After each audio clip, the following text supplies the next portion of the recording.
안녕하십니까. 오늘은 두 가지 주제가 섞여 있다고 할 수 있습니다. 내 머리를 탓하지 마라.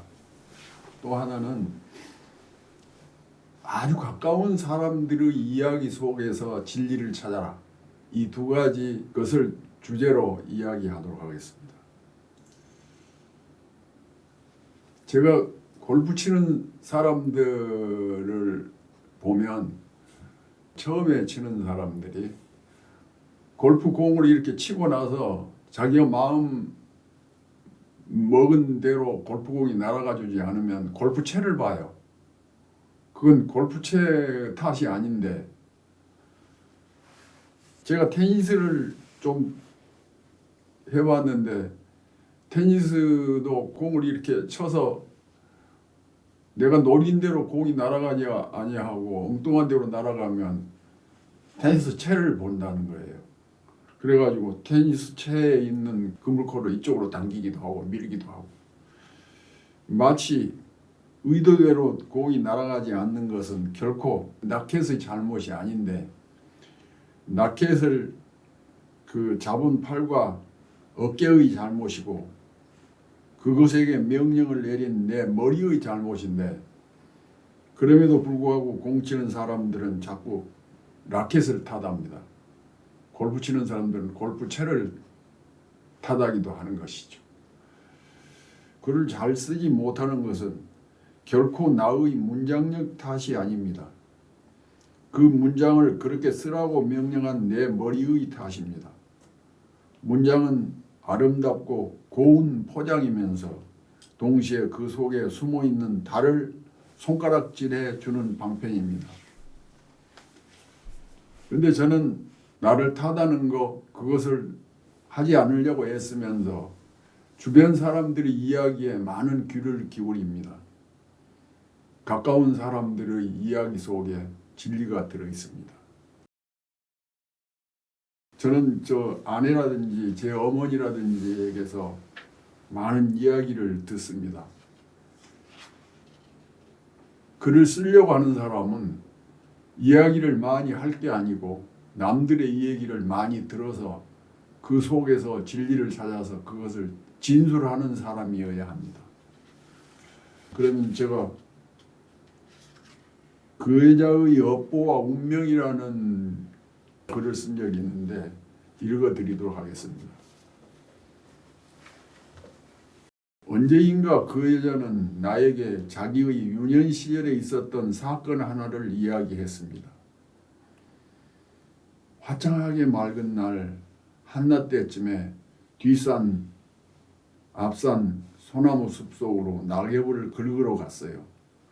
쇠갈티하고 멱서리를 가지고 어른 나무꾼들을 따라서 아마 내가 6살 되던 해의 늦은 가을이었을 거예요. 멱서리를 무덤 앞에 놓아두고 숲속에 들어가서 낙엽을 한 줌씩 긁어 가지고 와서 멱서리에다가 담곤 했어요. 낙엽이 멱서리 시울까지 차올랐을 때 그것을 머리에 이고 집으로 돌아왔어요. 그런데 그 낙엽을 담은 멱서리가 얼마나 무거웠던지 끙끙 안가짐을 쓰면서 땀을 뻘뻘 흘리면서 왔어요. 우리 집 사립에 막 들어서니까는 어머니가 아이고 내 새끼 뗄나무 많이 해오는 것 좀 보소 하고는 그 멱서리를 받아들었어요. 그런데 어머니가 아니 무슨 놈의 갈퀴나무 조금 담은 멱서리가 이리도 무겁다냐 하고 고개를 갸웃거리면서 그 멱서리를 부엌으로 가지고 가더니 낙엽을 나무청에 쏟았어요.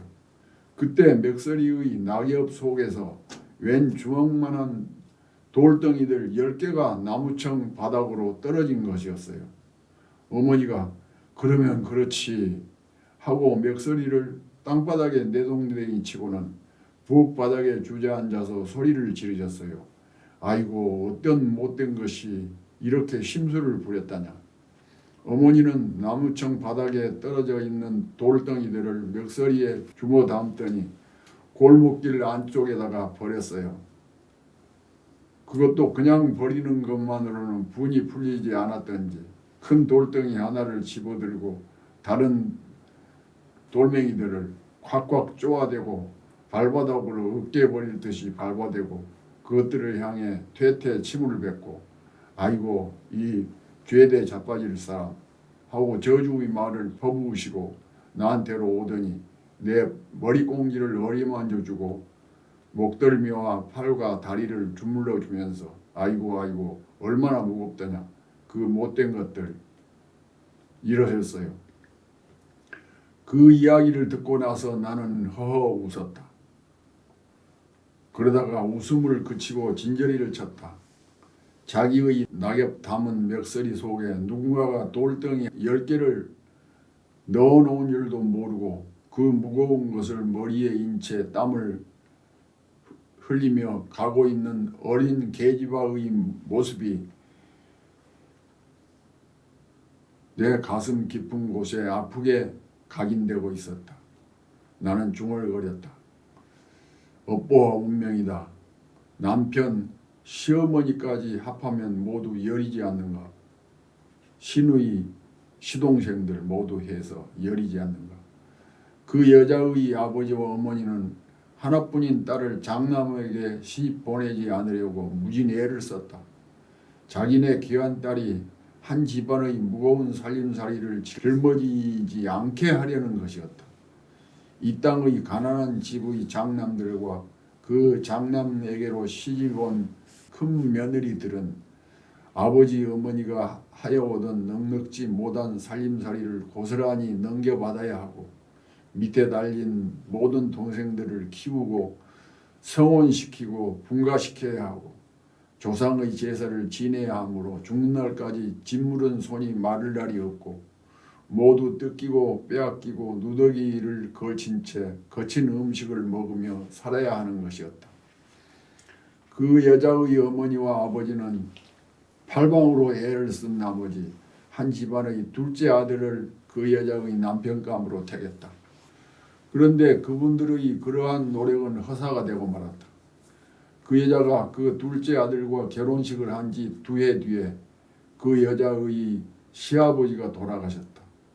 그러자 맏아들인 그 여자의 큰 시숙이 동생들을 떠맡기를 거부하고 자기 아내와 아들 셋만 데리고 분가를 해버렸다. 그리하여 그 무거운 짐을 둘째 아들인 그와 그 여자가 떠맡아 짊어진 것이었다. 둘째 아들에게 시집온 그 여자는 뜻밖의 큰 며느리 노릇을 하지 않을 수 없었다.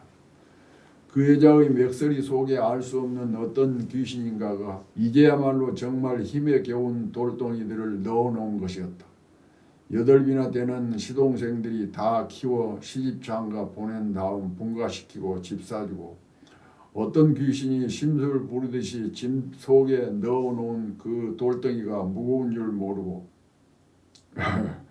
아이고 다모 내가 1등이다 최고다 하는 주위 사람들의 칭찬 한 움큼 그것에 어지러움을 느끼고 실눈해가지고 웃으며 앞장서서 집안일을 떠맡아 한 그 여자.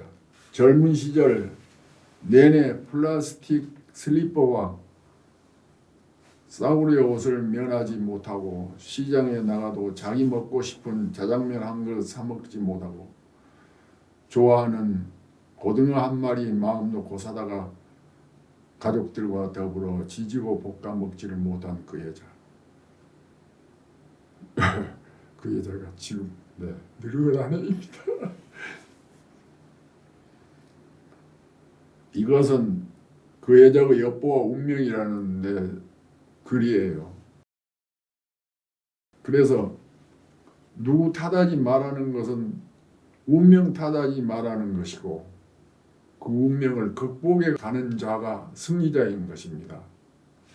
그래서 오늘은 내 머리를 탓하지 말고 내 운명을 탓하지 말고 가까운 사람들에게서 들은 이야기를 진리라고 생각하고 그것을 글로 풀어내는 연습을 늘 해보면 좋은 글을 쓰는 사람이 여러분들도 될 것입니다. 오늘 강의는 어땠어요? 오늘 강의 마치겠습니다. 감사합니다. 한승원 선생님의 강해는 매주 1회에서 2회 업로드합니다. 교재는 한승원 글쓰기 비법 108가지입니다. 글쓰기는 영혼을 맑게 하는 세상에서 가장 아름다운 비약입니다. 구독, 좋아요, 알림 설정 꼭 부탁드립니다.